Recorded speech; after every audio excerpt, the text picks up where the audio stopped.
இயக்கத்தில் அஜித் நடித்துள்ள விவேகம் படத்தின் எடிட்டர் ஆண்டனி எல் ரூபன் இந்த படத்தின் ட்ரீசரை முதலில் 50 வினாடிகளுக்கு தான் கட் பண்ணியிருந்தாராம். ஆனால் அஜித் ரசிகர்கள் ட்விட்டரில் அஜித் 57 என்று ட்ரெண்ட் செய்ததை பார்த்து 57 வினாடிகளுக்கு மாற்றுங்கள் என்று சொன்னாராம் சிவா.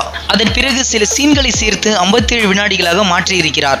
அப்படி மாற்றிய பிறகு முன்பை விட மிரட்டலாக இருந்ததாம். உடனே அதை அஜித்திடம் சிவா சொல்ல நானும் உடனே ட்ரீசரை பார்க்க வேண்டும் என்று கேட்டிருக்கிறார் அஜித். அவரிடம் ட்ரீசரை போட்டு காண்பிக்க மறுபடி பிளே பண்ண சொல்லி 10 முறை பார்த்து ரசித்தாராம் அஜித்.